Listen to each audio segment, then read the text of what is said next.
Hi, I'm Natalie. At 3 in the morning, I found my 8-year-old daughter, Chloe, crying in the bathroom, her left cheek swollen purple and a handprint bruise wrapped around her tiny wrist. When I asked what happened, she whispered through tears that she fell down the stairs at Daddy's house. But then my phone buzzed with a text from my sister Victoria that made my blood freeze. I saw everything through the window. Before we jump back in, tell us where you're tuning in from, and if this story touches you, make sure you're subscribed. Because tomorrow, I've saved something extra special for you. Marcus wasn't alone, and Chloe didn't fall. I didn't scream, I didn't break down. I just stared at that message and realized the custody arrangement I'd agreed to protect my daughter had been slowly destroying her instead. They thought my night shifts made me absent. They thought my quiet nature made me weak. But what they didn't know was that being a trauma nurse had taught me how to document evidence. And my silence was about to become their worst nightmare. The house felt different when I came home from my shift that Sunday night. I'd been working at Valley General Hospital for 6 years, and my body had learned to recognize the subtle changes in atmosphere that meant something was wrong. The front door was unlocked, which Chloe never forgot to do after I'd taught her about safety. Her backpack was thrown carelessly by the stairs instead of hung on its designated hook. Even the air seemed heavier, thick with intention that made my skin crawl. I called out softly as I climbed the stairs, not wanting to wake her if she was sleeping. The weekend custody visits with Marcus always left her exhausted, and I'd learned to let her decompress quietly on Sunday nights. But as I reached the landing, I heard it. Soft whimpering coming from the bathroom at the end of the hall. The sound cut through me like a scalpel, sharp and precise, the way pain always did in the emergency room.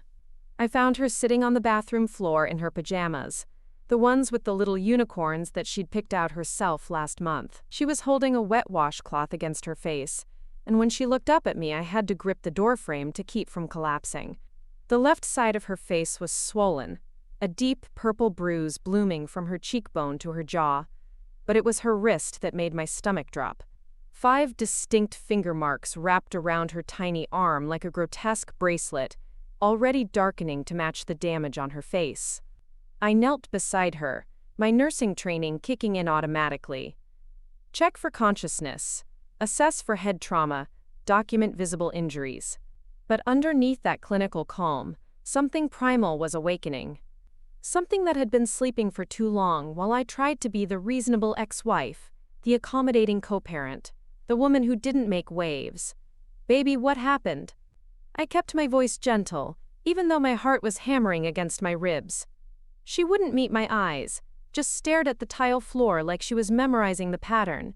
I fell down the stairs at Daddy's house, she whispered, the words sounding rehearsed, hollow. I was being clumsy. I'd heard enough lies in the emergency room to recognize one immediately. Children who fell downstairs didn't get bruises shaped like adult fingers around their wrists. They didn't develop the hollow, distant look I was seeing in Chloe's eyes. And they certainly didn't apologize for being clumsy when they were clearly in pain. I helped her to her feet, noting how she favored her left side, how she flinched when I touched her shoulder. Let's get you cleaned up, and then we'll talk, okay?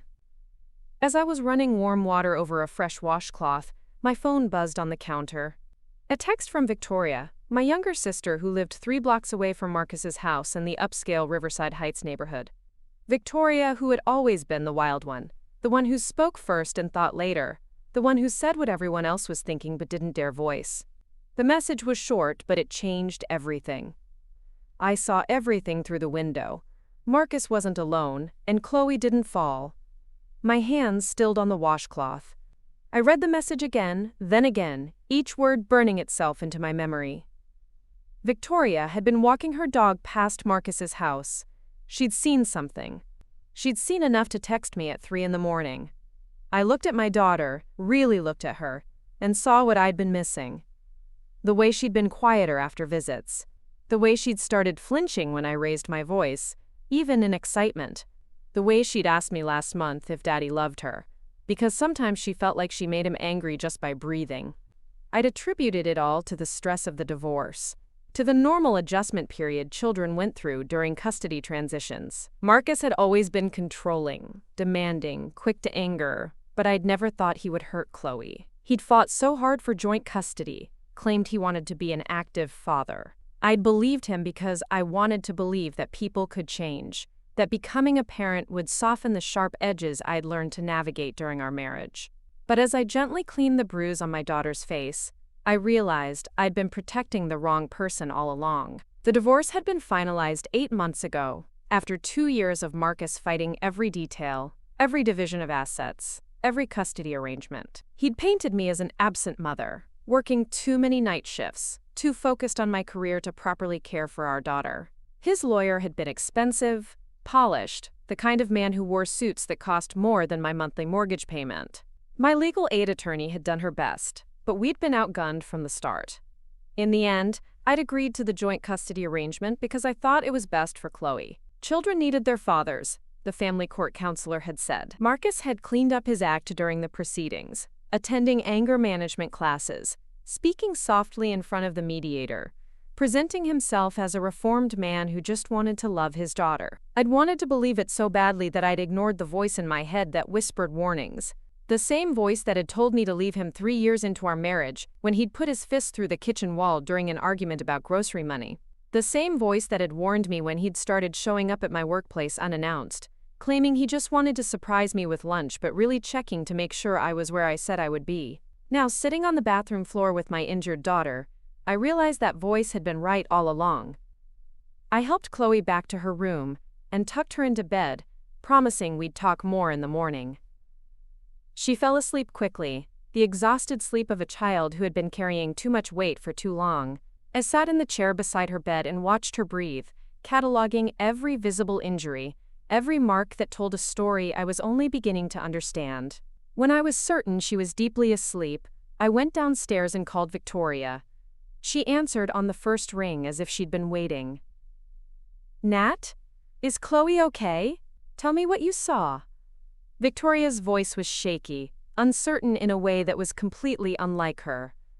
"I was walking Bruno past Marcus's house around 11 tonight. You know how he gets when he doesn't get his full walk. The living room curtains were open, and I could see inside." She paused, and I could hear her taking a shaky breath. Marcus was yelling at Chloe.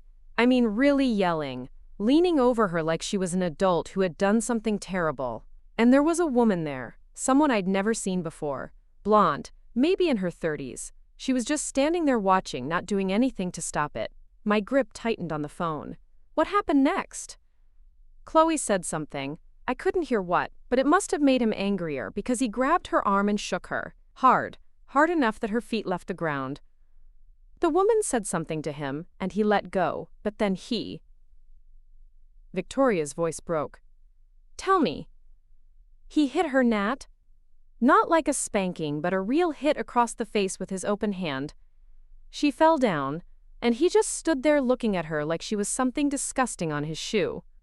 I started to go to the door, but then he picked her up and carried her upstairs. The lights went out after that." I closed my eyes, feeling something cold and sharp settle in my chest. Not surprise exactly, but the horrible confirmation of something I'd been trying not to see. Who was the woman? I don't know. She looked comfortable there, like she'd been there before. Maybe she lives there now?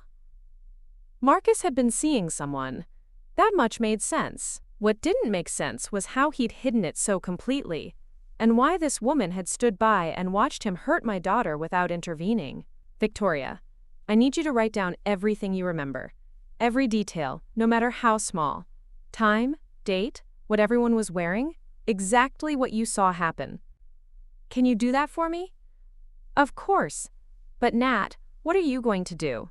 I looked up the stairs toward Chloe's room, thinking about the bruises on her face and wrist, thinking about how small and broken she'd looked sitting on the bathroom floor.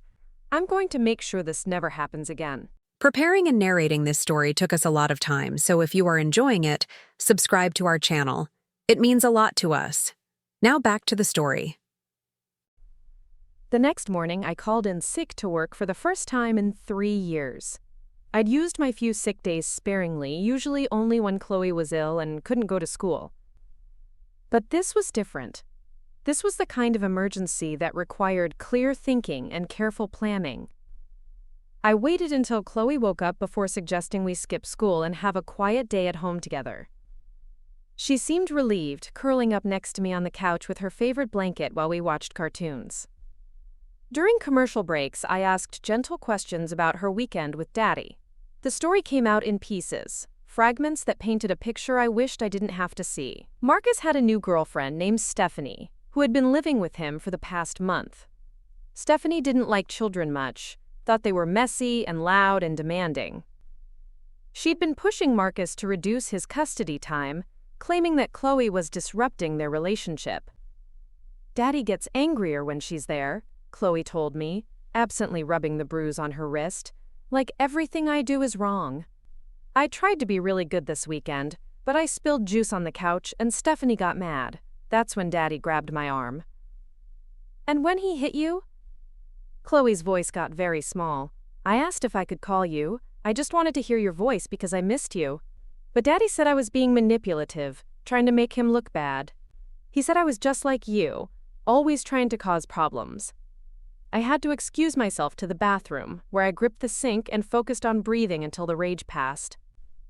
When I came back, Chloe was exactly where I'd left her, still curled under her blanket, still looking like she was waiting for the next blow to fall.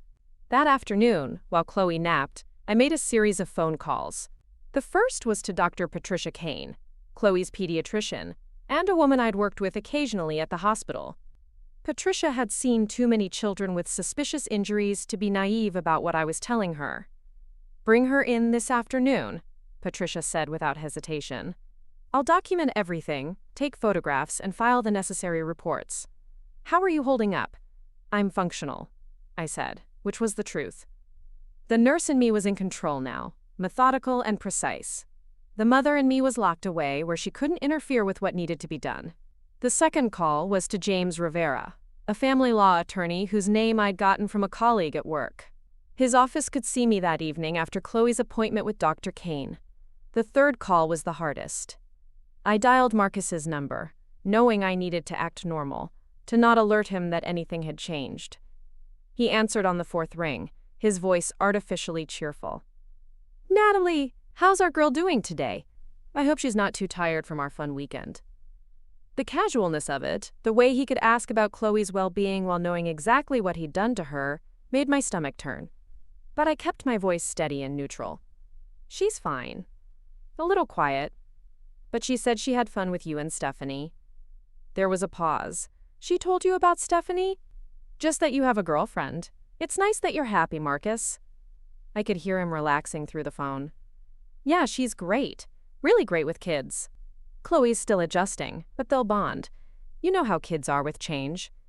"Of course. Well, I should let you go. I'll talk to you later." "Actually, Nat, I wanted to ask you something.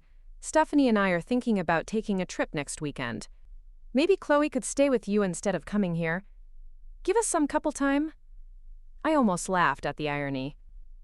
He was trying to back out of his custody time, probably at Stephanie's insistence, not knowing that I was about to make sure he never had unsupervised access to Chloe again. "That sounds fine," I said. "Just let me know the details." After I hung up, I sat in my kitchen and allowed myself 5 minutes to feel the full weight of what was happening. My daughter had been hurt by the man who was supposed to protect her. I'd failed to see it, failed to prevent it, failed to listen to the warning signs that had been there all along. But I was seeing it now. And I was going to fix it.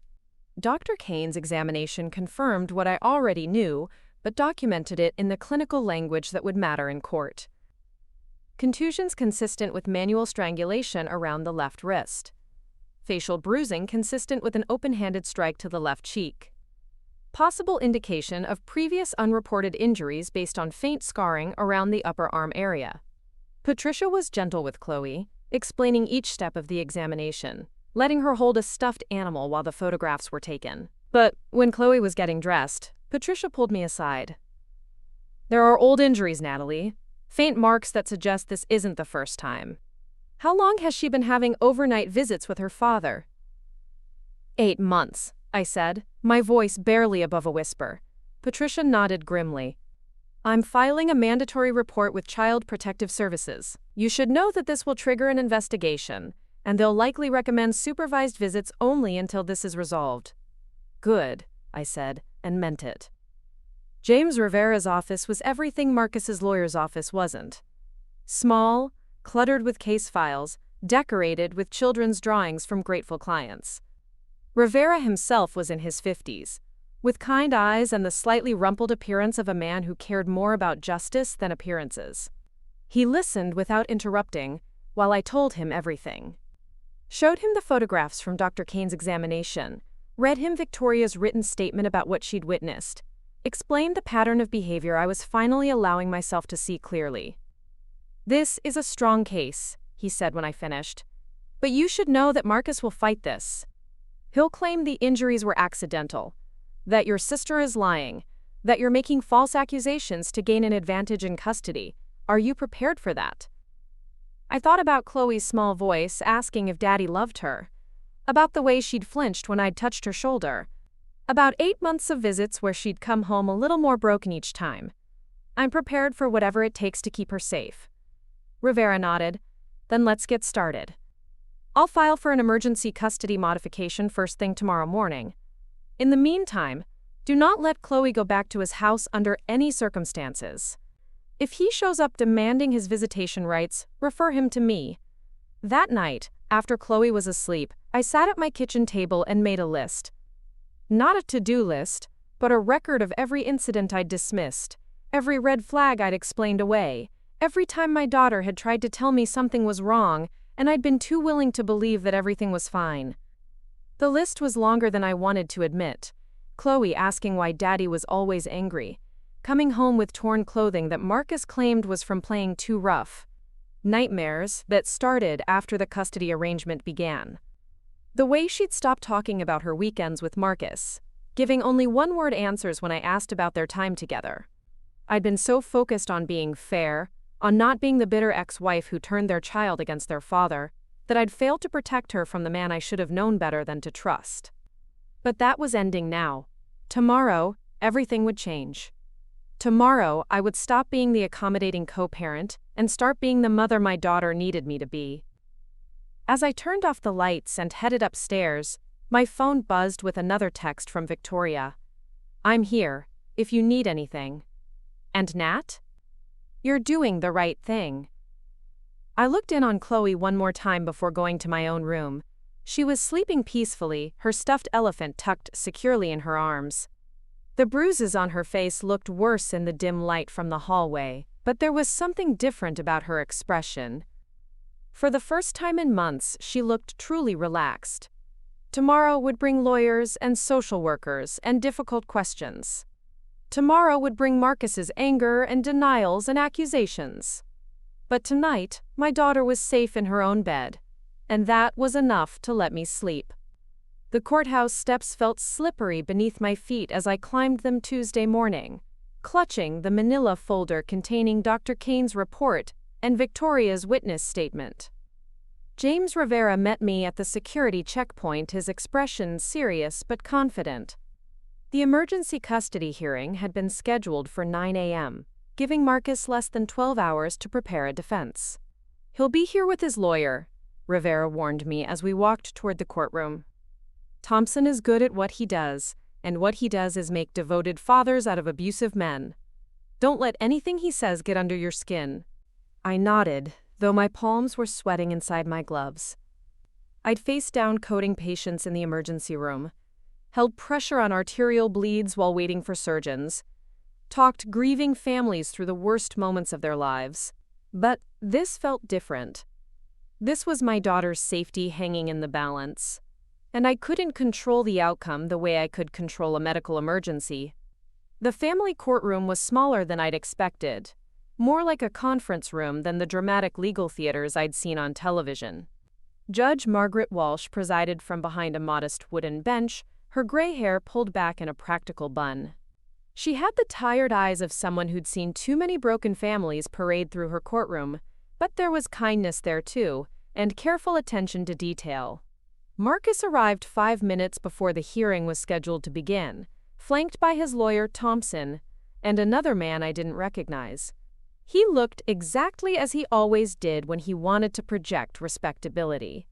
Navy suit, conservative tie, freshly shaved and radiating the kind of confidence that came from never having to question whether people would believe him. He didn't look at me as he took his seat at the defendant's table, but I could see the tension in his shoulders. The way his jaw was clenched just slightly too tight.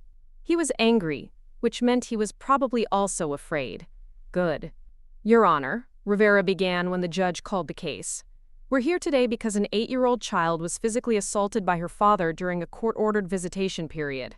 We have medical documentation of injuries consistent with manual force, witness testimony from someone who observed the assault, and a pattern of escalating abuse that has been occurring for months. Thompson was on his feet immediately. Your Honor, these are serious allegations being made by a disgruntled ex-wife with a history of attempting to interfere with my client's relationship with his daughter. We believe this is a calculated attempt to manipulate the custody arrangement using fabricated evidence. Judge Walsh held up a hand for silence.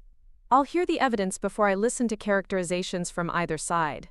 Mr. Rivera, please present your case. The next hour felt like the longest of my life.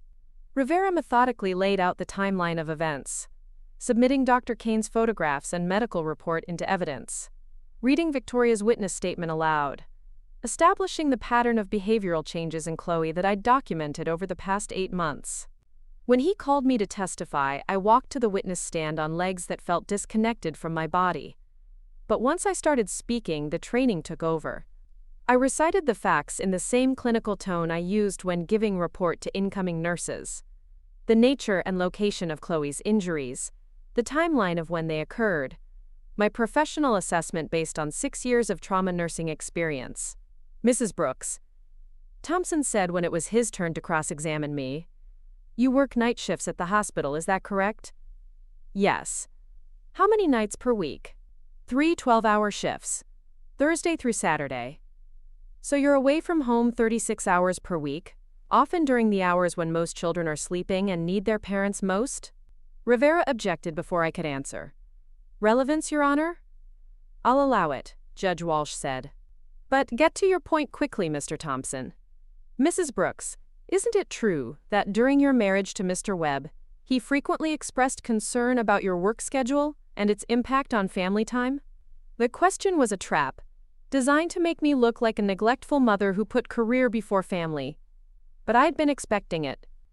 Mr. Webb expressed concern about many things during our marriage. I said calmly, including my friendships, my spending, my communication with my family, and my work schedule. He preferred when I was available to focus entirely on his needs. Thompson's expression flickered slightly. He'd expected defensiveness, not the matter-of-fact acknowledgement of controlling behavior. Mrs. Brooks, you have no actual proof that my client caused these injuries to your daughter, do you? No video evidence, no confession, just the word of your sister who happened to be walking by his house at precisely the right moment to witness this alleged assault? I have medical evidence consistent with manual force applied by an adult to a child, I replied. I have witness testimony from a reliable source, and I have 8 months of behavioral changes in my daughter that align with the timeline of unsupervised visits with your client. Behavioral changes that could be explained by the normal stress of divorce and custody transitions. Could be. I agreed, but aren't, given the physical evidence of assault. When Thompson called Marcus to testify, I watched my ex-husband transform into the man I'd fallen in love with years ago. Earnest, soft-spoken, genuinely concerned about his daughter's well-being. He spoke about how much he loved Chloe, how committed he was to being an active father, how devastating these accusations were to someone who had never hurt a child. Your Honor, my daughter is clumsy, he said, his voice breaking slightly with what sounded like authentic emotion. She's always been accident-prone. Just last month she fell off her bike and scraped up her entire left side. The weekend in question, she was running up the stairs to show my girlfriend Stephanie a drawing she'd made, and she tripped. I was downstairs in the kitchen and heard the fall. When I got to her, she was crying and holding her face. It was a good story. Plausible, delivered with just the right amount of parental concern and wounded innocence. If I hadn't seen the finger-shaped bruises around Chloe's wrist, if Victoria hadn't witnessed the actual assault, I might have believed it myself. "Mr. Webb," Rivera said when his turn came, "you mentioned your girlfriend Stephanie. How long has she been living in your home?" "About 6 weeks." "And did you inform the court or Mrs. Brooks about this change in your living situation before bringing Chloe for overnight visits?" Marcus hesitated for just a moment. "I didn't think it was necessary. Adults are allowed to have relationships." "Of course they are.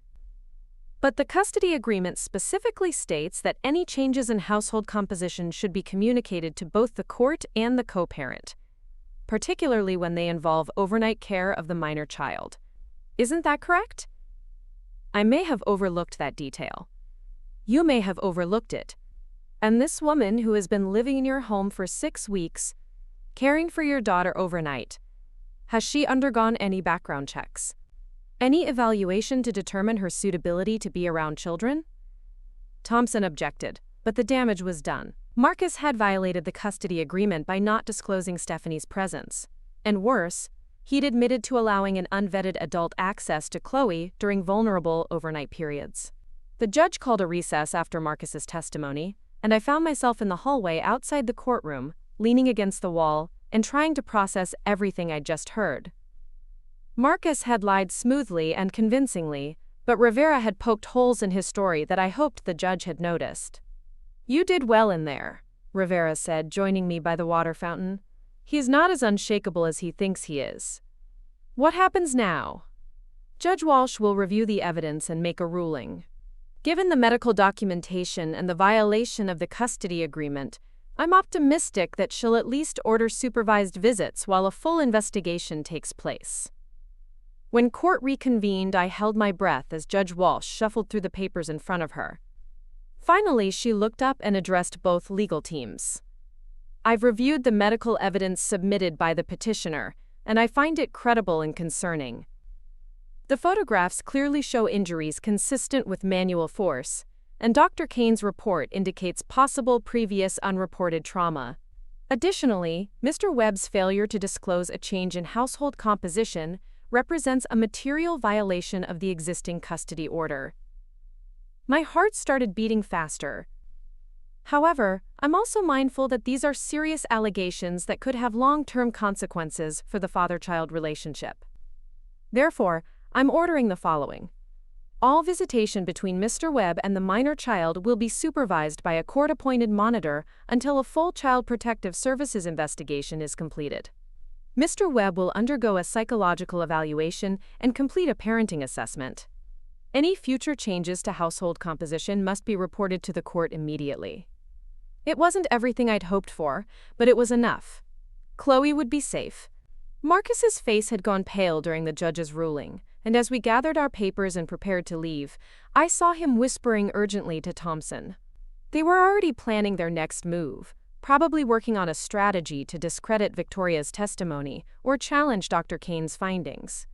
But as I walked down the courthouse steps that afternoon, I felt something I hadn't experienced in months: hope. The system had listened. The evidence had mattered. My daughter would not be going back to that house unsupervised. The relief was short-lived. That evening, as I was helping Chloe with her homework at the kitchen table, my phone rang. Marcus's name appeared on the screen, and I debated letting it go to voicemail before deciding to answer. "You have no idea what you've just done," he said without preamble, his voice tight with barely controlled rage. "You've destroyed my relationship with my daughter over some bruises that came from a clumsy accident. Marcus, the court has made its decision. If you want to discuss visitation arrangements, you need to go through the lawyers." "Don't give me that bureaucratic bullshit, Natalie. This is about you wanting to control everything, just like you always did. You couldn't stand that I was happy with someone else, that I was building a life that didn't revolve around your schedule and your needs." I looked at Chloe, who had stopped working on her math problems, and was listening with the hyper-alert expression she got when she sensed adult tension. I took the phone into the living room and lowered my voice. "This is about our daughter having bruises that match adult fingerprints, nothing else. Those bruises could have come from anywhere. Kids get hurt. But you've always been dramatic, haven't you? Always looking for problems where none exist. The gaslighting was so familiar, so automatic, that for a moment I almost fell back into the old pattern of questioning my own perceptions. Almost.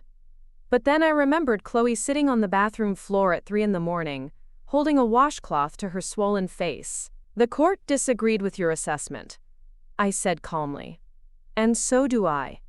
This isn't over, Natalie. I'm going to fight this and I'm going to win. When I do, you're going to look like exactly what you are. A vindictive ex-wife who was willing to destroy her daughter's relationship with her father just to get revenge."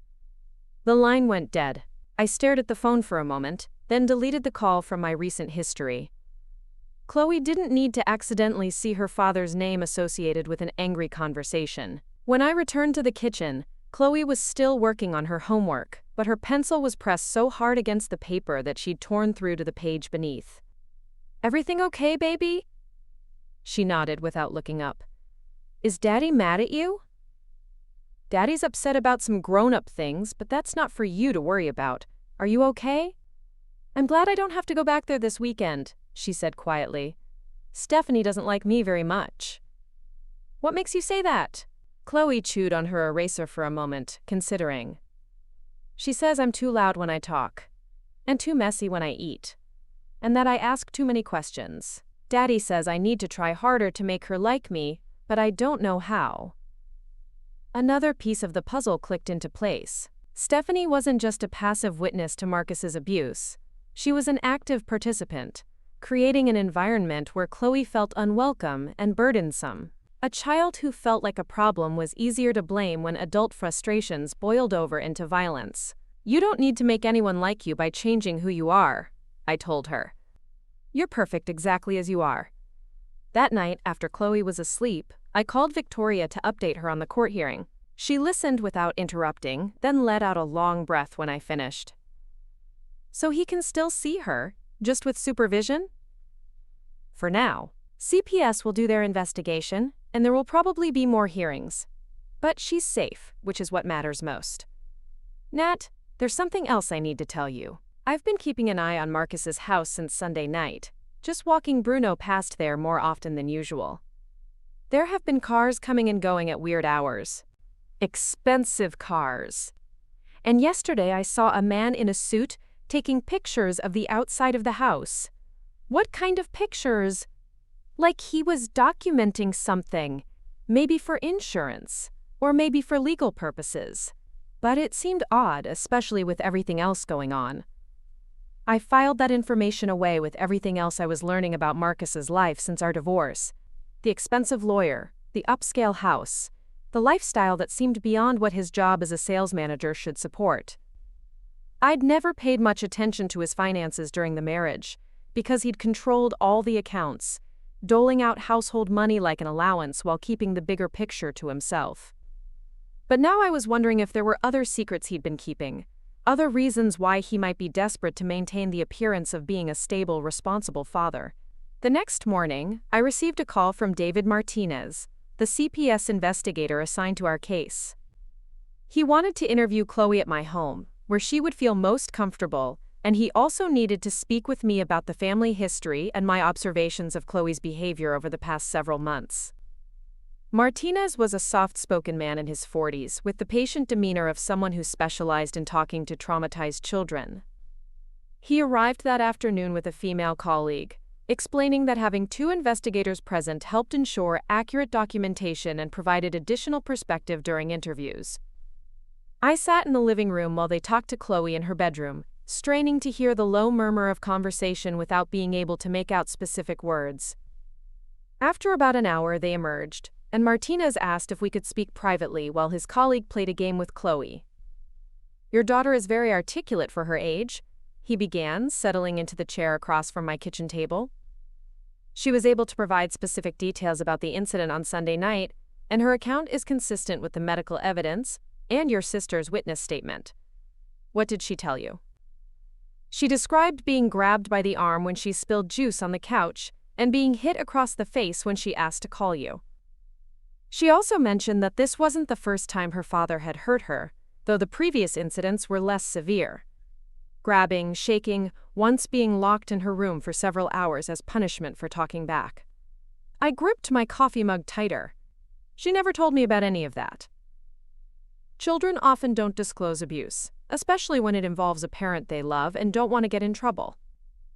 She seems to have been trying very hard to be good enough to avoid making her father angry, which is a common response to this type of situation. Martinez flipped through his notes. I also want you to know that we'll be interviewing Mr. Webb and his girlfriend as part of our investigation. Based on what your daughter has told us, Ms. Johnson appears to have been present during at least some of these incidents without intervening to protect the child. What does that mean for her legally? If we determine that she witnessed abuse and failed to report it, she could face charges for failure to protect.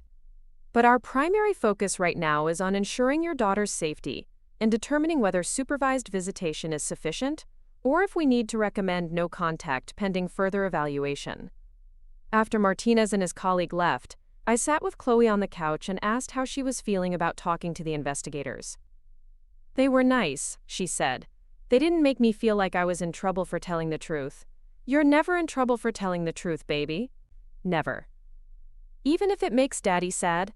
Even then, adults are responsible for their own feelings and their own choices. Your job is just to be honest and safe. That evening, while Chloe was taking a bath, my phone rang again. This time it was Thompson, Marcus's lawyer. Mrs. Brooks, I'm calling to discuss a possible resolution to this situation that might be in everyone's best interests.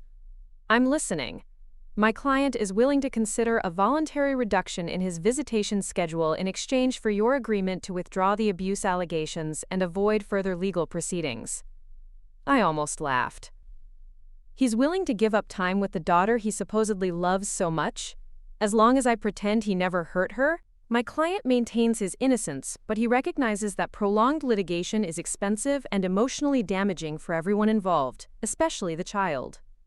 Mr. Thompson, your client physically assaulted my 8-year-old daughter. There is medical evidence of that assault. I'm not going to pretend it didn't happen to make his life more convenient. Mrs. Brooks, I think you should consider the long-term implications of pursuing this course of action. Custody battles can become very messy, and sometimes information comes to light that no one really wants to become public. Are you certain there's nothing in your own past that might be problematic if it were to be scrutinized in court? The threat was subtle but unmistakable. Marcus and his lawyer were prepared to try to destroy my reputation if I didn't back down. They would probably dig into my work history, my relationships, my finances, looking for anything they could use to paint me as an unfit mother. Mr. Thompson, I've documented every bruise on my daughter's body, and I have a witness who saw your client assault her. If you want to make this messy, we can make it messy. But at the end of the day, the evidence will speak for itself. I hung up and immediately called Rivera to report the conversation. He listened grimly, then sighed. They're getting desperate, which is actually a good sign. It means they know their case is weak. But you should be prepared for them to follow through on that threat. They'll hire a private investigator, comb through your social media, interview your coworkers, possibly even contact your ex-boyfriends or college friends. They're looking for anything they can use to discredit you as a witness and a mother. Let them look, I said. I've got nothing to hide. But as I lay in bed that night, listening to Chloe breathe peacefully in the room next to mine, I couldn't shake the feeling that Marcus and Thompson were planning something bigger than a simple character assassination. The expensive cars Victoria had seen, the man taking pictures of Marcus's house, the lifestyle that seemed beyond his means. There were pieces to this puzzle that I was still missing. And I had the uncomfortable feeling that when those pieces finally came together, they were going to reveal something much worse than I'd imagined. The phone call came at 6:30 in the morning while I was getting ready for work. Detective Lisa Chen from the Riverside Police Department wanted to meet with me about Marcus's case, but not for the reasons I expected. Mrs. Brooks, we've been investigating some financial irregularities that may be connected to your ex-husband. I understand you're involved in a custody dispute with Mr. Webb, and there may be some overlap between our cases that could be relevant to your situation. I sat down heavily at my kitchen table, still in my scrubs from the night shift I'd just finished. What kind of financial irregularities? I'd prefer to discuss this in person. Can you come to the station this afternoon? And Mrs. Brooks, you might want to bring your attorney. After I hung up, I stood in my kitchen for a long moment, watching the morning light filter through the windows. Chloe was still asleep upstairs, finally getting the peaceful rest she'd been missing for months. Whatever Detective Chen wanted to tell me, I had a feeling it was going to change everything again. I called Rivera's office and left a message, then settled in to wait. The not knowing was almost worse than any revelation could be. I'd spent so many years living with Marcus's secrets, accepting his explanations for things that didn't quite make sense, that I'd forgotten how to trust my own instincts about when something was wrong. But my instincts had been screaming for months now, and not just about Chloe.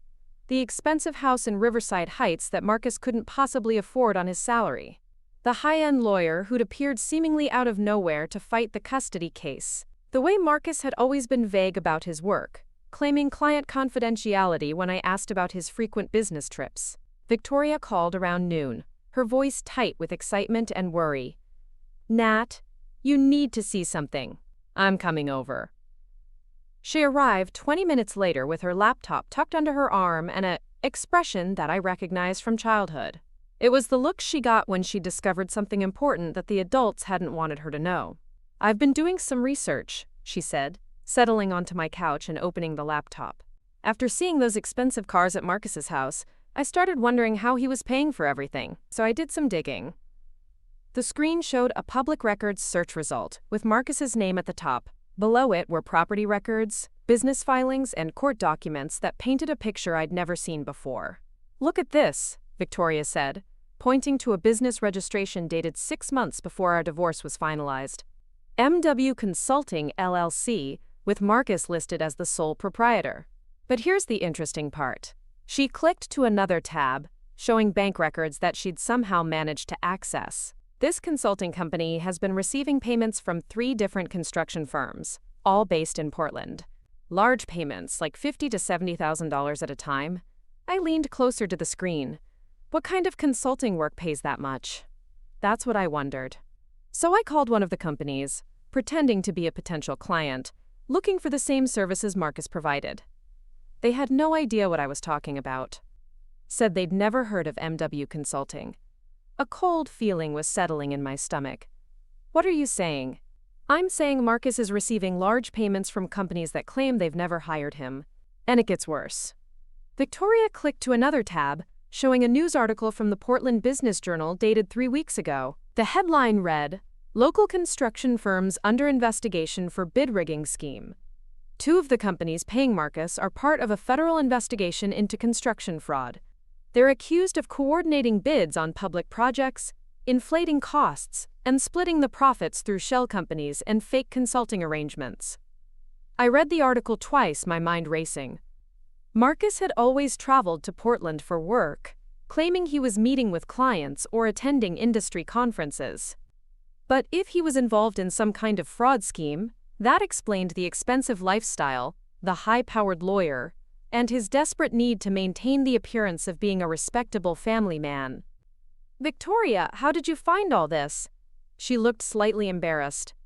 "I may have used some of the skills I learned in my computer science classes to access information that's technically public, but not easy to find. And I may have called those companies using a fake name and a story about needing consulting services for a fictional project. That's incredibly dangerous. If Marcus is involved with people who commit federal crimes, then Chloe was in even more danger than we realized," Victoria finished. "Nat, these aren't just abusive men. They're criminals with a lot of money and a lot to lose if their operation gets exposed." My phone rang, interrupting my thoughts. Rivera's number appeared on the screen. "Natalie, I just got your message about meeting with Detective Chen. Before you go down there, there's something you should know. The DA's office called this morning. They're opening a RICO investigation into several construction companies in the Portland area, and Marcus's name has come up in connection with money laundering. RICO? Racketeering. Organized criminal activity. If Marcus is involved, we're not just talking about custody issues anymore. We're talking about federal charges, forfeiture of assets, possibly witness protection, depending on how deep this goes." I looked at Victoria, who was watching me with wide eyes. "James, my sister has been doing some research, and she's found evidence that supports what you're telling me. What kind of evidence? I described Victoria's findings while she pulled up the documents on her laptop. Rivera was quiet for a long moment after I finished. Natalie, I need you to listen to me very carefully. Do not go to that police meeting alone. Do not discuss any of this information with anyone except me and Detective Chen. And under no circumstances should you or your sister attempt to gather any more evidence on your own. If Marcus is involved with organized crime, then you and Chloe could be in serious danger. What do you mean, serious danger? I mean, people who run multi-million-dollar fraud schemes don't hesitate to eliminate threats to their operation. And right now, you represent a very significant threat. After Rivera hung up, I sat staring at my phone while Victoria closed her laptop with shaking hands. I didn't think about the danger, she said quietly. I just wanted to help you understand what was really going on. You did help, but James is right. We need to be very careful about how we handle this information. I called my supervisor at the hospital and requested emergency family leave, something I'd never done in 6 years of employment.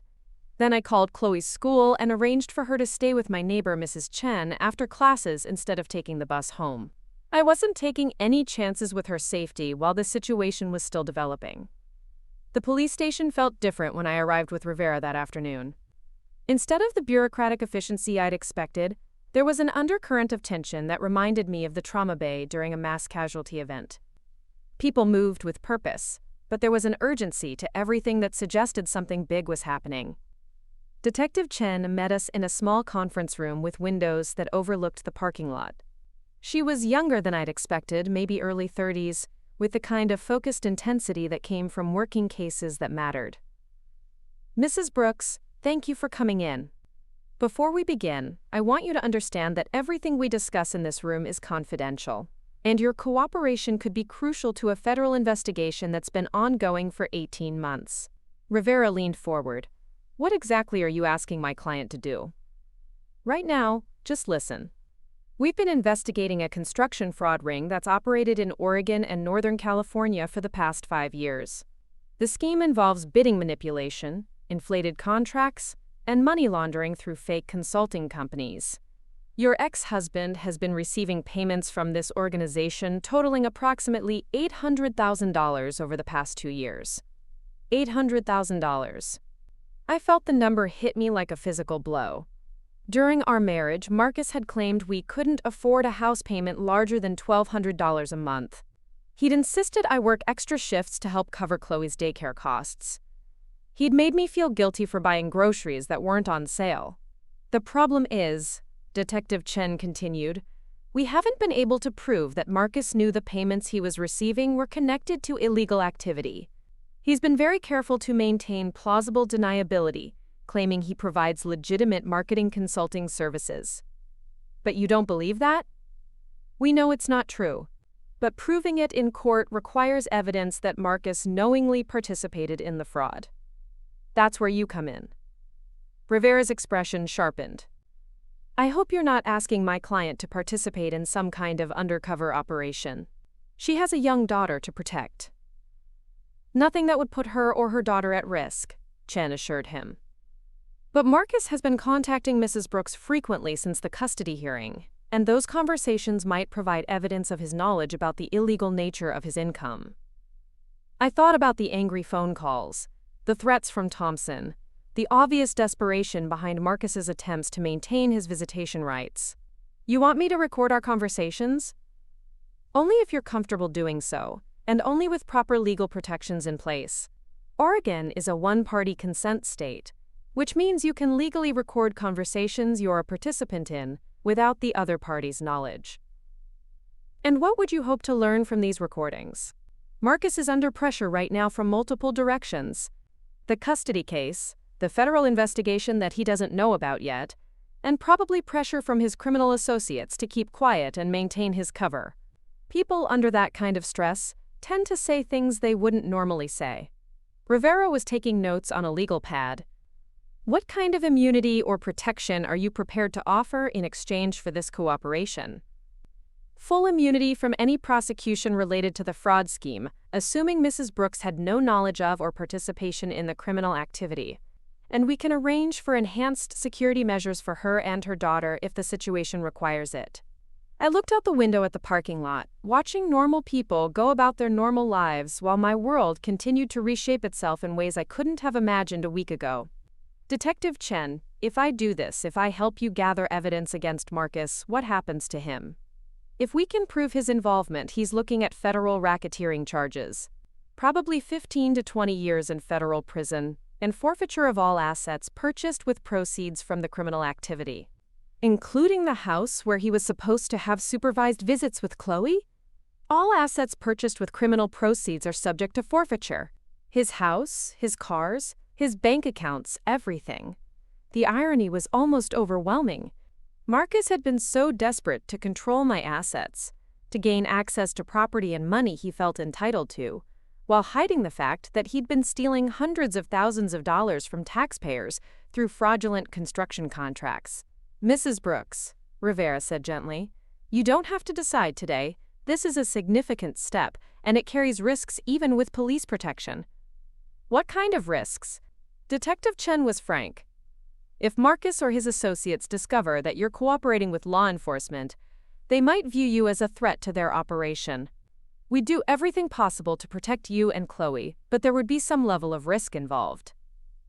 I thought about Chloe's bruised face, about the months of psychological abuse she'd endured, about the way Marcus had tried to gaslight me into believing that his violence was normal and acceptable. Then I thought about all the other families who might be affected by the crimes Marcus had been committing. If I don't cooperate, and you can't prove his involvement, what happens then? The investigation continues, but it becomes much more difficult to build a case against him specifically. He might escape prosecution for the fraud, even though we know he's guilty.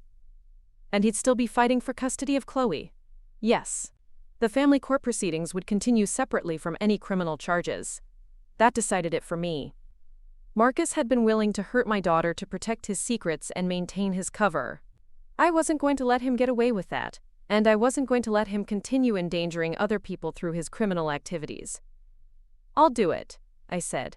But I want guarantees about Chloe's safety, and I want to know exactly what you need me to do.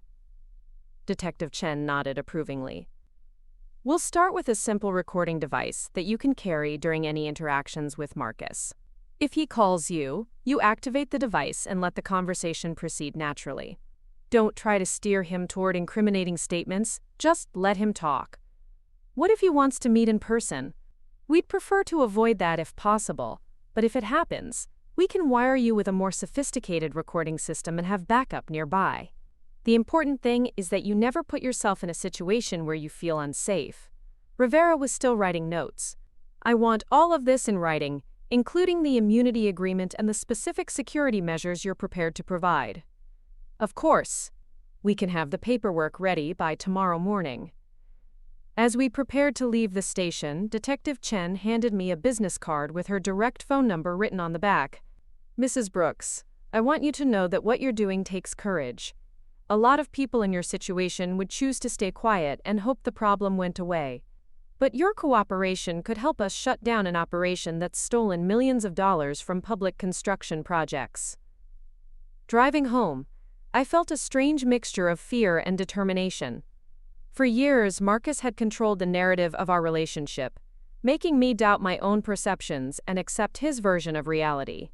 He'd used his charm and manipulation to convince a family court that he was a devoted father who deserved access to our daughter. But now I knew the truth about who he really was. And I was going to make sure everyone else knew it too. That evening, after Chloe was asleep, I called Victoria to update her on the police meeting. She listened without interrupting, then let out a low whistle when I finished. So Marcus isn't just an abusive ex-husband. He's an abusive ex-husband who's been laundering money for organized criminals. Apparently. And now you're going to help the FBI bring down his entire operation? It's not the FBI. It's a joint task force with the state police and the DA's office. But yes, essentially. Victoria was quiet for a moment. Nat, are you sure this is safe? I mean, if these people are willing to commit federal crimes, what would they do to someone who threatened to expose them? Detective Chen says they can protect us. And honestly, Vic, I don't think we have a choice. Marcus has already shown that he's willing to hurt Chloe to protect himself. If I don't help stop him now, who knows how far he'll escalate. I just worry about you.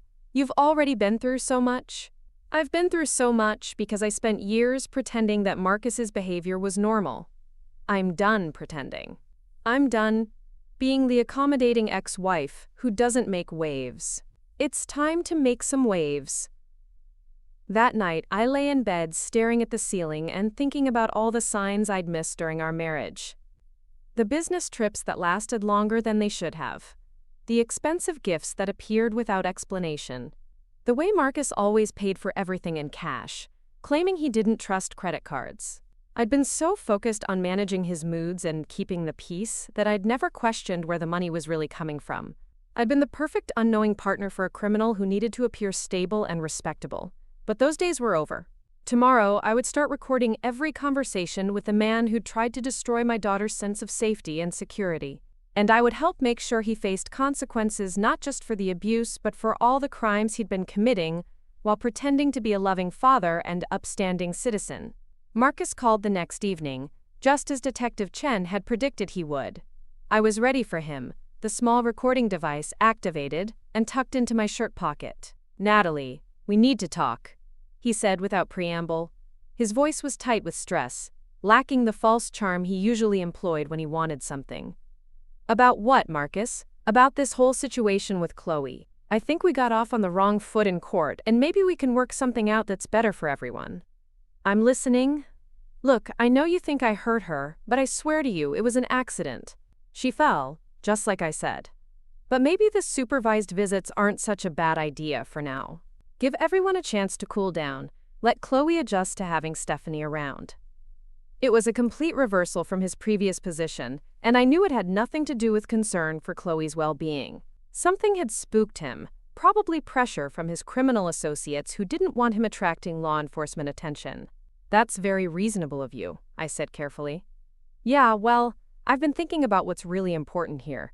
And what's important is Chloe feeling safe and comfortable. If she's not comfortable at my house right now, then maybe we need to take some time to work on that." "What would you want to work on?" "Just, making sure she understands that adults sometimes have to make difficult decisions, and that doesn't mean anyone's in trouble. Sometimes when people are under stress, they might seem angry even when they're not really angry at the people they love." He was trying to prime Chloe to recant her statement, to convince her that she'd misunderstood what happened to her. The manipulation was so blatant that I almost lost my composure. "Marcus, Chloe is 8 years old. She knows the difference between falling downstairs and being hit by an adult." "I'm not saying she's lying, Nat. I'm just saying that kids sometimes remember things differently than they actually happened, especially when they're scared or confused." She wasn't confused about the bruises on her face and wrist.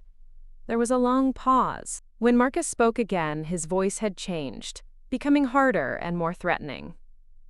"Natalie, you might want to be careful about pushing this too far. Sometimes when people dig into other people's lives, they find things they didn't expect. And sometimes those things affect more than just the person being investigated." The threat was clear, and I felt my heart rate spike. But I forced my voice to remain steady. "What do you mean by that?" "I mean that custody investigations go both ways. If you want to keep playing games, I can play games too. And I've got a lot more resources than you do." "Resources from where, Marcus?" Another pause, this one longer. "From being successful in my business. Something you never understood or appreciated while we were married." "Your consulting business?" "My consulting business is very successful, Natalie. More successful than you know. And success means connections, influence, the ability to make problems disappear or make new problems appear." He was getting careless, letting his anger override his caution. Detective Chen had been right about people under pressure, saying things they shouldn't say. That sounds like a threat. It's not a threat, it's a reality check. You want to keep your nice quiet life with your nursing job and your little house? Then maybe you should think twice before trying to destroy mine. I'm not trying to destroy anything, Marcus. I'm trying to protect our daughter. By making false accusations and turning her against me? By dragging private family matters into court where they don't belong? By documenting the injuries you gave her and making sure it doesn't happen again. Marcus's breathing was audible over the phone now, quick and angry. "You have no idea what you're messing with, Natalie. No idea at all. But you're going to find out if you keep pushing this." The line went dead. I sat in my kitchen, hands shaking slightly as I turned off the recording device. Whatever pressure Marcus was under, it was making him desperate and reckless. And desperate, reckless people with criminal connections were dangerous in ways I was only beginning to understand. The federal courthouse in Portland was nothing like the small family court where our custody battle had played out. This building commanded respect with its marble columns and imposing facade, a fortress of justice that made Marcus look smaller somehow as he walked up the steps flanked by his legal team. I watched from across the street, sitting in Detective Chen's unmarked sedan with tinted windows, as the man who had terrorized my daughter was finally forced to face the consequences of his crimes. It had been 3 weeks since I'd recorded that threatening phone call, 3 weeks of careful coordination between law enforcement agencies, while Marcus grew increasingly paranoid and erratic. The recordings I had captured had provided the missing pieces investigators needed to connect him directly to the fraud scheme, but what really brought down his house of cards was his own greed and desperation. Agent Sarah Rodriguez from the FBI Financial Crimes Unit had explained it to me the day before. Your ex-husband made a critical mistake when he tried to liquidate some of his hidden assets last week. He attempted to transfer $200,000 to an offshore account in the Cayman Islands, probably planning to disappear once he realized how close we were getting. But we'd been monitoring all his financial activity since you started cooperating with us. The attempt to move money had triggered a web of federal charges that went far beyond the original construction fraud: money laundering, racketeering, conspiracy, tax evasion, and most satisfying to me, wire fraud related to the false statements he'd made in family court about his income and assets. Marcus had built his entire defense in the custody case around the lie that he was a modestly successful sales manager who could barely afford his house payment. In reality, he'd been living off nearly $1 million in criminal proceeds, while claiming poverty to avoid paying adequate child support. The judge who'd originally granted him joint custody was not pleased when that deception came to light. Detective Chen shifted in the driver's seat beside me. The grand jury should be finishing up soon. Are you ready for this? I nodded, though my palms were damp inside my gloves. Today's indictment was just the beginning. There would be months of legal proceedings, testimony, cross-examinations, and probably attempts by Marcus's associates to intimidate me into silence. But I was done being intimidated. The past 3 weeks had been a masterclass in how criminals operated when they felt cornered. Marcus had tried every manipulation tactic in his arsenal, from tearful voicemails about how much he missed Chloe, to veiled threats about what might happen to people who betrayed their families. He'd even sent Stephanie to my workplace, claiming she just wanted to apologize for any misunderstanding and see if we could work things out for Chloe's sake. I'd recorded that conversation too. Stephanie's version of an apology involved suggesting that maybe I'd misinterpreted what happened that night, that Chloe might have been confused or scared, and that children sometimes said things they didn't really mean when they were trying to get attention.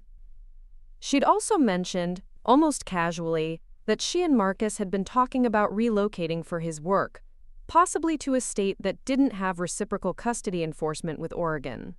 The implied threat was clear: drop the charges, or they'd disappear with Chloe and I'd never see her again.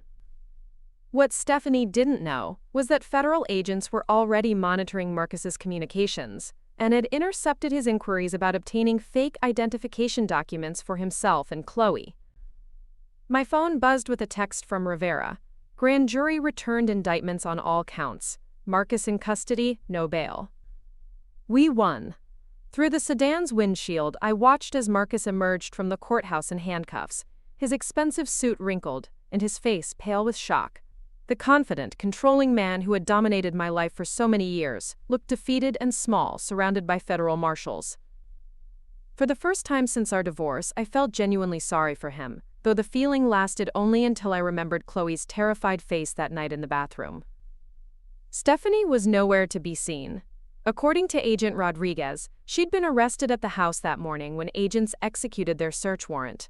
Her charges were separate but related: failure to report child abuse, conspiracy to obstruct justice, and accessory after the fact to the money laundering scheme. Apparently, her relationship with Marcus had been more business than romance, designed to provide him with domestic cover while he conducted his criminal activities. "What happens now?" I asked Detective Chen as we watched the courthouse steps clear. "Now the real work begins. The federal case will take months to resolve, but your cooperation has already given prosecutors everything they need for a conviction. Marcus is looking at a minimum of 15 years in federal prison, assuming he doesn't cooperate with investigators to identify his associates. Will he cooperate? Hard to say. He's not the top of this food chain, so he does have valuable information to trade. But cooperating means admitting to crimes that could affect his appeal of the custody ruling, and it means providing evidence against people who probably won't hesitate to retaliate against him or his family." The custody aspect had been resolved with surprising speed once Marcus's criminal activity became public knowledge. Judge Walsh had immediately revoked all of his parental rights pending the outcome of the federal case, and Rivera was already preparing paperwork to make that revocation permanent. A man serving 15 years in federal prison for racketeering wasn't going to be considered a suitable parent by any court in the country. But the psychological impact on Chloe was going to take much longer to resolve. Dr. Patricia Kane had referred us to a child psychologist who specialized in trauma recovery, and we'd started weekly sessions to help Chloe process everything that had happened. The therapist, Dr. Michael Torres, had warned me that children who'd experienced both physical and psychological abuse often struggled with feelings of guilt and responsibility, wondering if they'd somehow caused the violence or could have prevented it. Chloe had indeed struggled with exactly those feelings. During our second session with Dr. Torres, she'd asked if Daddy was in jail because she'd told the truth about what happened. When I assured her that Marcus was in jail because of his own choices, not because of anything she'd said or done, she'd started crying and told us about all the other times she'd been hurt but hadn't told me because she was afraid of making Daddy angrier. The list was heartbreaking. Marcus had been systematically abusing Chloe for months, using psychological manipulation to ensure her silence. He'd told her that if she ever complained about their time together, it would prove that she didn't love him and he'd have to stop seeing her altogether.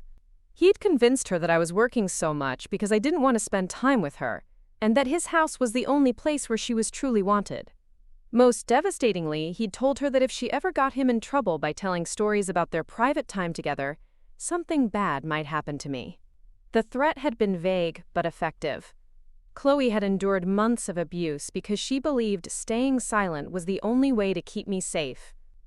Dr. Torres had explained that this type of manipulation was common among abusers who targeted children. They isolated their victims emotionally, made them feel responsible for the abuser's behavior, and created a twisted sense of loyalty that kept the children from seeking help. Recovery would require helping Chloe understand that adults were responsible for protecting children, not the other way around. The drive home from the courthouse felt different somehow. For the first time in years, I wasn't looking over my shoulder, wasn't waiting for Marcus to call with some new demand or threat, wasn't wondering what he might do next to disrupt our lives. He was in a federal holding facility awaiting trial, his assets frozen, his criminal network dismantled, his ability to hurt my daughter permanently eliminated. Chloe was staying with Mrs. Chen after school while I attended court proceedings, and when I picked her up that afternoon, she immediately asked how everything had gone. The judge decided that Daddy made some very bad choices, and now he has to face the consequences for those choices. I told her as we walked to our car, "He won't be able to hurt you anymore." Will I ever see him again? It was a question she'd been asking repeatedly, and I'd learned to answer it honestly without overwhelming her with details she wasn't ready to process. Probably not for a very long time, if ever. And if that day ever comes, it will only happen if you want it to, and if there are lots of other adults around to make sure you're safe. Chloe considered this seriously. I think I would want other adults around. That's very smart thinking. Mama, when Dr. Torres asks me how I'm feeling about Daddy being gone, I don't know what to say. Because part of me is sad, but part of me is relieved, and part of me is angry. Is it okay to feel all those things at the same time? I stopped walking and knelt down to meet her eyes. It's absolutely okay to feel all those things at the same time. Love is complicated, especially when someone you love has also hurt you. You can be sad that things turned out this way, relieved that you're safe now, and angry about what happened to you. All of those feelings are normal and healthy. Will the angry part ever go away? Maybe. Or maybe it will just get smaller and easier to carry. But even if you stay a little bit angry forever, that's okay too. Sometimes anger can be useful if it helps us remember to protect ourselves and make good choices. That evening, while Chloe was doing homework at the kitchen table, Rivera called with an update on the federal case. "The prosecutors are very pleased with how everything played out today," he said. "Marcus's lawyer is already making noises about a plea bargain, which suggests they know the evidence is overwhelming.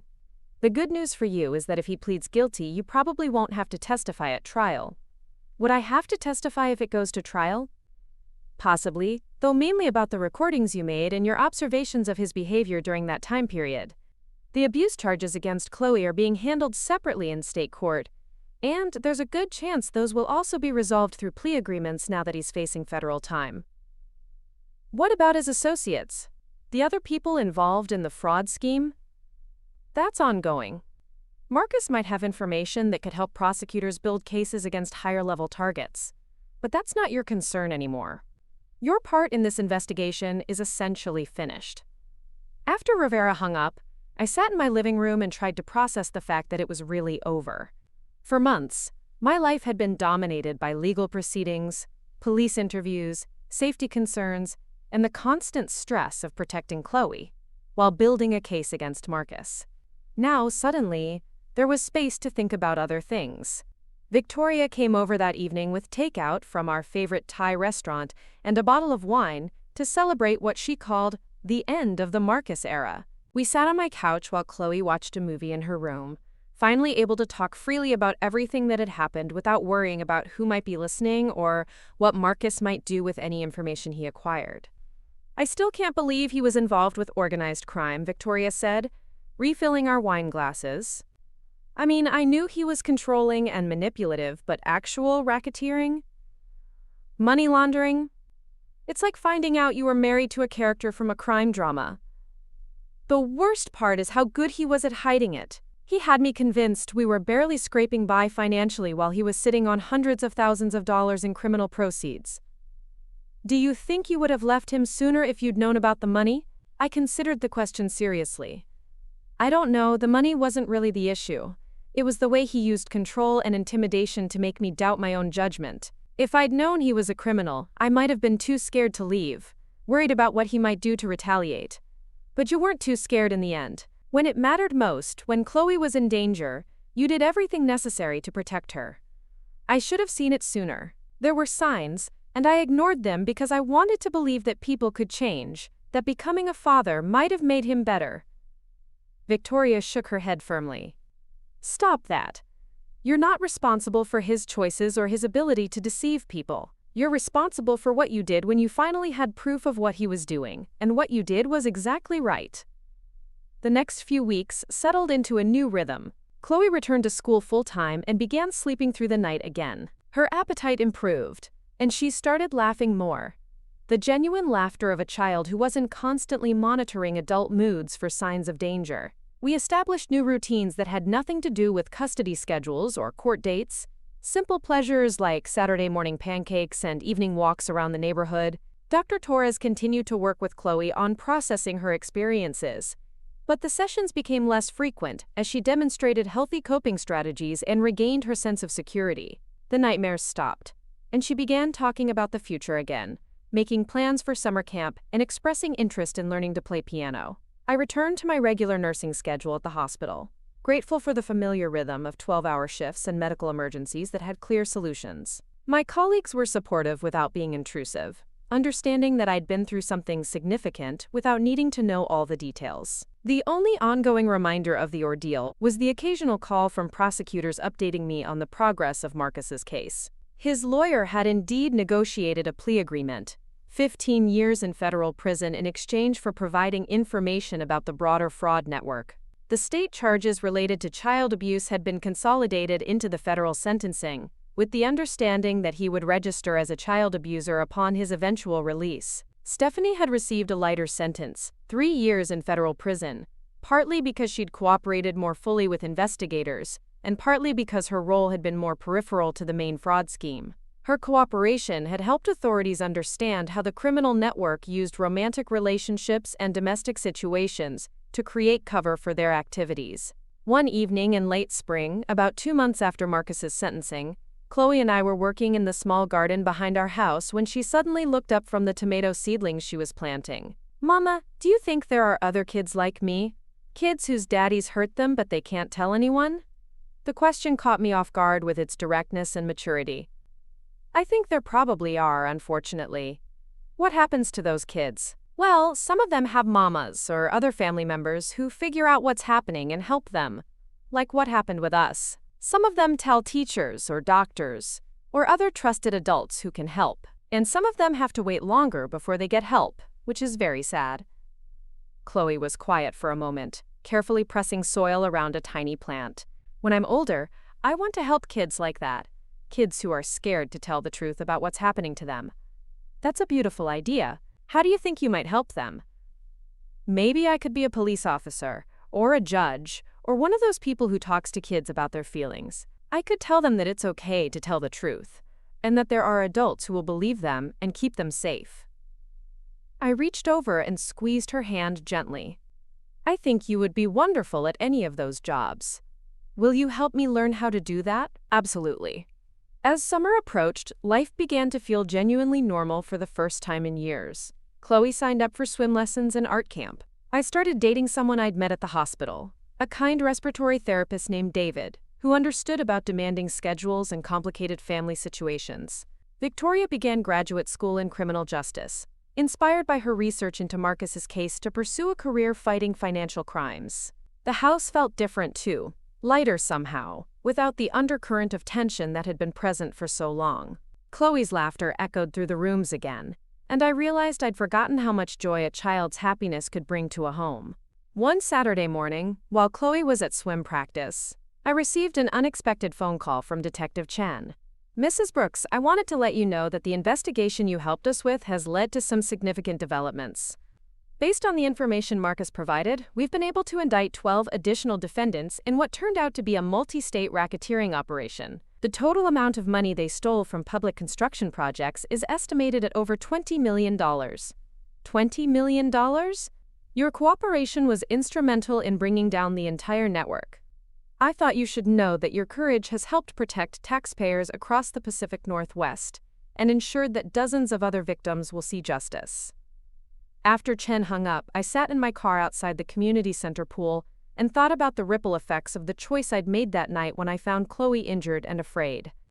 I'd acted to protect my daughter, but that action had ultimately protected countless other people from becoming victims of Marcus's criminal enterprise. When Chloe emerged from swim practice with damp hair and a huge smile, chattering excitedly about learning to dive, I realized that we'd both learned something important over the past few months. Sometimes the hardest thing to do is also the right thing to do. Sometimes speaking up requires more courage than staying silent. And sometimes protecting the people you love means being willing to fight battles you never expected to face. As we drove home, Chloe asked if we could stop for ice cream to celebrate her successful dive.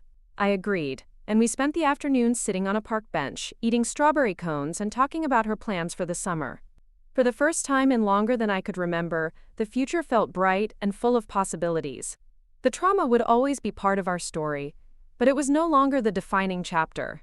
We were writing new chapters now, filled with healing and hope, and the quiet strength that comes from surviving something terrible and choosing to build something better in its place. 2 years later, I stood in the auditorium of Portland State University, watching my daughter present her third-grade class project to an audience of parents, teachers, and local community leaders. The project was titled, "Heroes Who Help Kids Stay Safe," and Chloe had chosen to focus on the people who had helped her during the darkest period of our lives.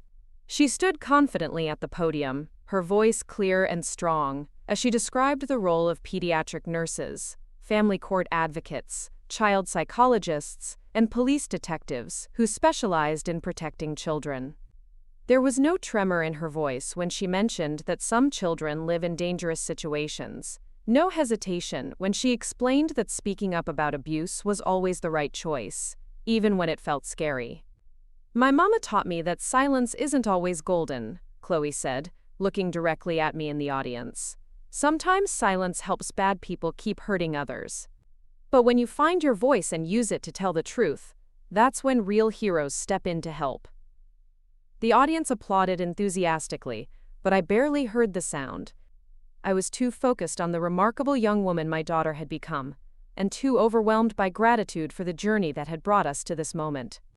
After the presentation, we drove to our new house in the Riverside neighborhood, a place we'd purchased 6 months ago, with money from the civil settlement we'd received from Marcus's seized assets. The federal government had returned a portion of the stolen funds to victims of the fraud scheme, and as someone who had been directly harmed by Marcus's criminal activities, Chloe and I had received compensation that allowed us to build the kind of stable, secure life I'd always dreamed of providing for her. The house was nothing extravagant, just a modest 3-bedroom cottage with a fenced backyard and a front porch where we liked to sit on summer evenings. But it represented something Marcus had never been able to give us: true security, purchased honestly, and owned without fear that someone might try to take it away. Dr. Torres had been thrilled with Chloe's progress when we'd concluded our regular therapy sessions the month before.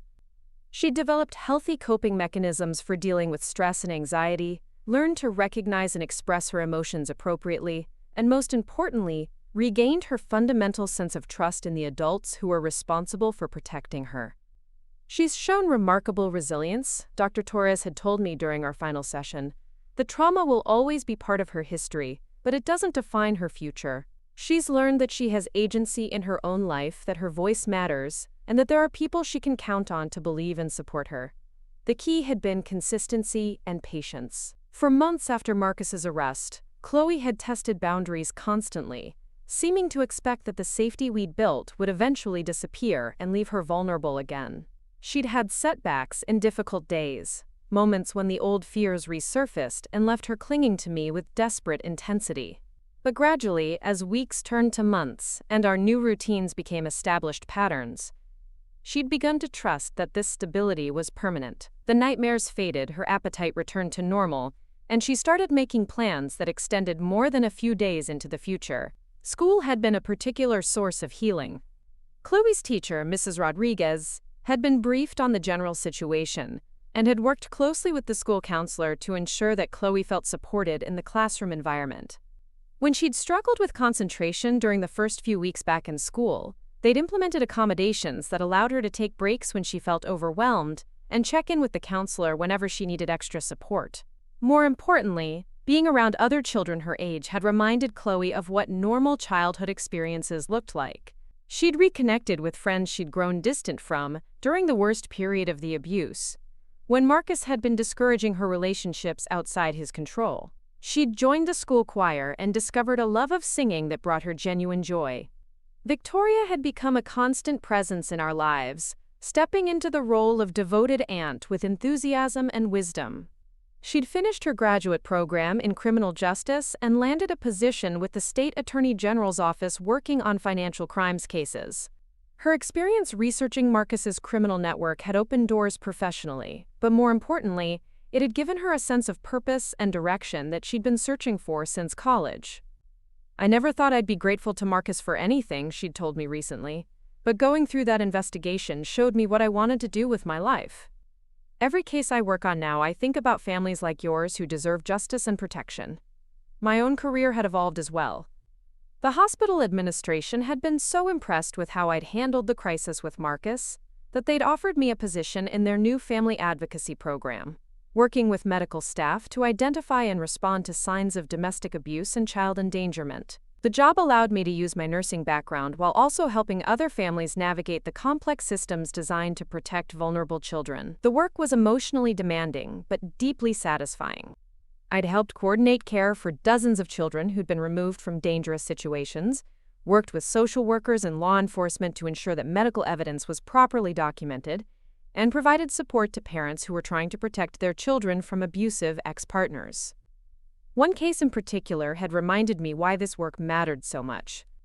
A young mother named Jennifer had brought her 6-year-old son to the emergency room, with injuries that she suspected weren't accidental. The boy's father had recently won expanded visitation rights, despite Jennifer's concerns about his drinking and violent temper.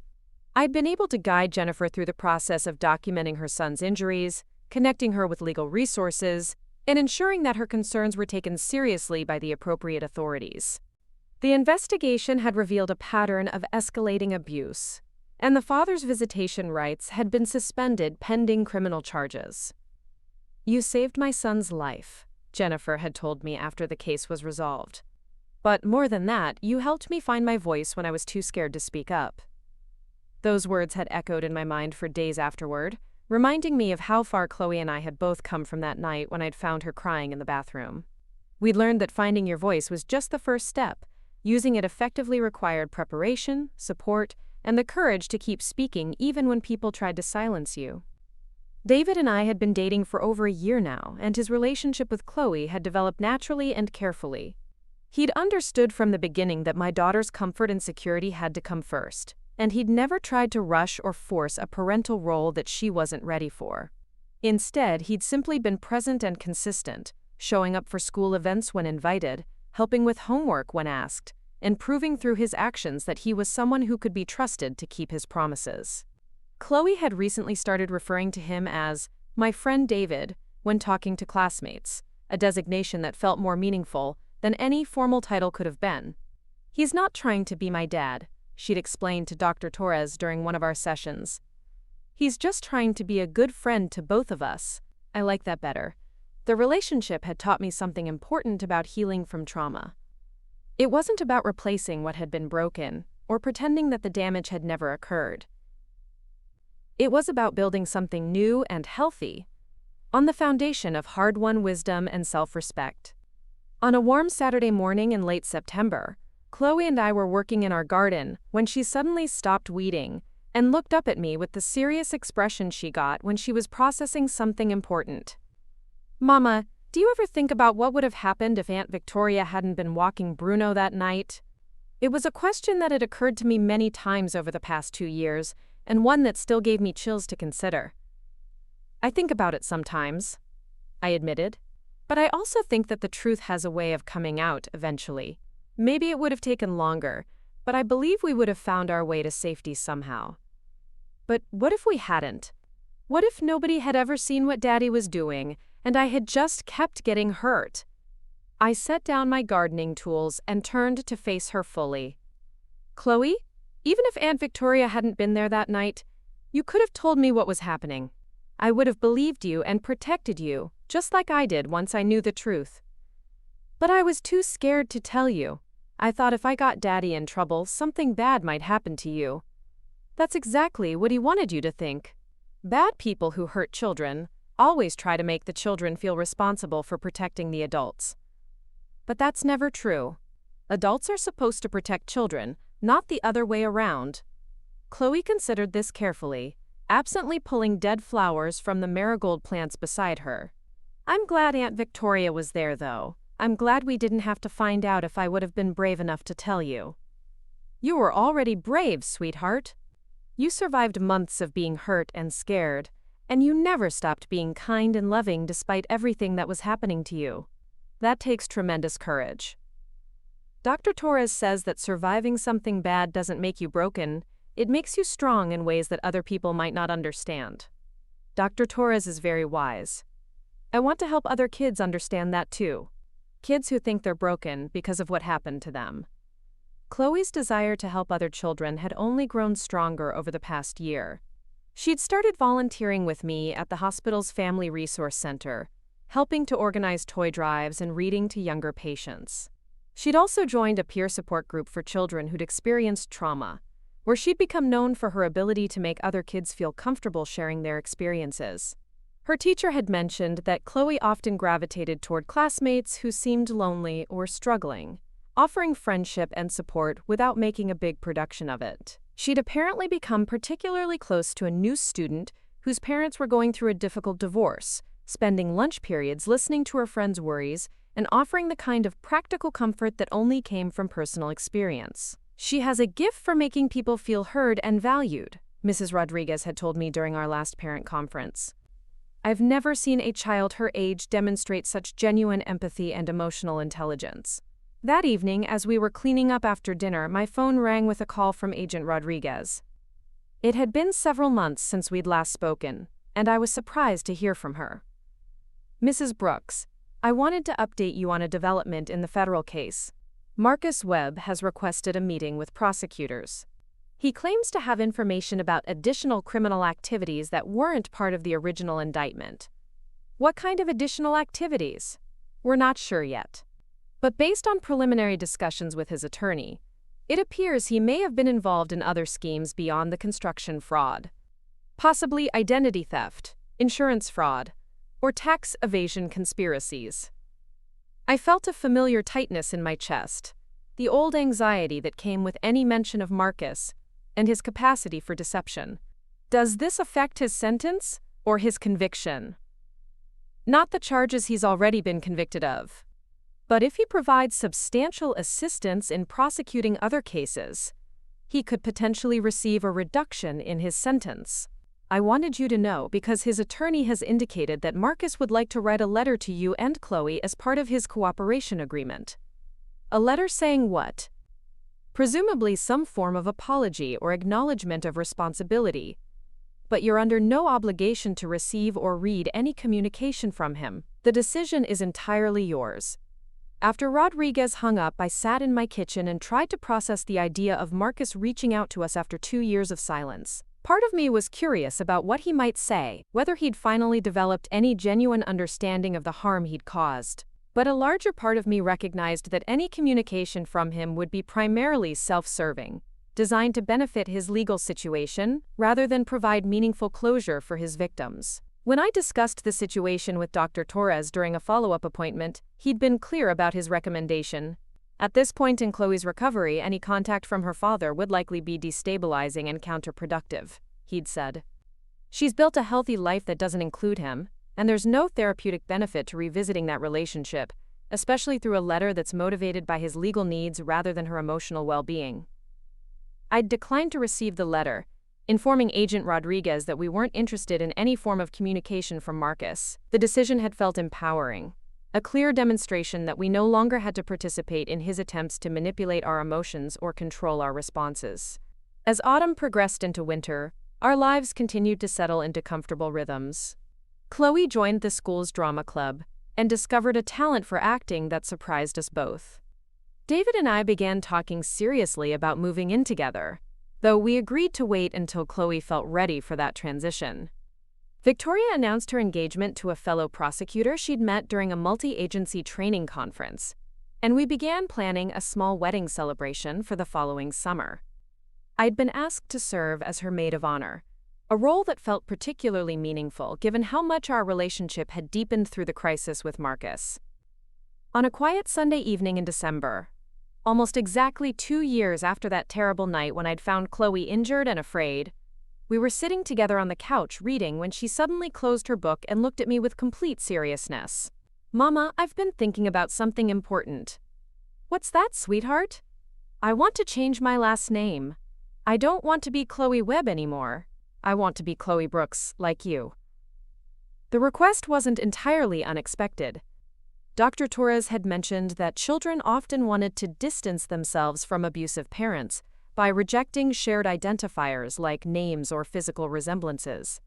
But hearing Chloe articulate it so clearly still brought tears to my eyes. "Are you sure that's what you want?" "I'm very sure. Webb was his name, and I don't want to carry it around anymore. Brooks is your name, and you're the person who kept me safe and helped me grow up right. I want to have the same name as the parent who loves me." We filed the paperwork the following week. The legal process was straightforward since Marcus's parental rights had been terminated and he was serving a federal prison sentence. The judge who approved the name change had been the same one who'd handled our original custody case, and she'd seemed pleased to provide this final closure to our legal journey. When the new documents arrived in the mail, Chloe had carefully traced her finger over her new legal name and smiled with satisfaction. "Now it's official," she'd said. "I'm exactly who I'm supposed to be." Spring brought new opportunities and challenges. Chloe was selected for an accelerated learning program that would allow her to work ahead in subjects where she showed particular aptitude. I was promoted to director of the hospital's family advocacy program, overseeing a team of social workers and victim advocates who worked with families throughout the region. David proposed on a warm May evening in our backyard, with Chloe's enthusiastic blessing and assistance in planning the surprise. The wedding would be small and simple, focused on celebrating the family we'd built together, rather than the traditional pageantry that had characterized my first marriage. As I watched Chloe help David plant tomatoes in our garden, chattering excitedly about the vegetables we'd grow and the salads we'd make together, I reflected on how completely our lives had transformed since that night when I'd found her bruised and terrified. We'd learned that healing wasn't a destination but a process, something that required daily choices and constant attention. We discovered that speaking truth to power was difficult but necessary, that protecting the vulnerable sometimes meant making enemies of dangerous people, and that justice, while imperfect, was worth fighting for. Most importantly, we'd proven to ourselves that love was stronger than fear, that broken things could be mended, and that people who had been victims could choose to become advocates and protectors for others facing similar struggles. The trauma would always be part of our story, but it was no longer the whole story. We'd written new chapters filled with healing and hope, chapters that proved that silence wasn't always golden, and that sometimes the most important thing you could do was find your voice and use it to speak for those who couldn't speak for themselves. As we sat on our front porch that evening, watching fireflies dance in the gathering darkness while Chloe told us about her plans to become a child advocate when she grew up, I realized that we'd done more than survive Marcus's abuse. We'd transformed it into something meaningful, something that would help other families find their way from darkness into light. The little girl who had once been too frightened to speak up for herself had become a young woman who was determined to speak up for others. And that transformation, more than any legal victory or financial settlement, was the truest measure of our triumph over the man who had tried to destroy us both. Up next, you've got 2 more standout stories right on your screen. If this one hit the mark, you won't want to pass these up. Just click and check them out.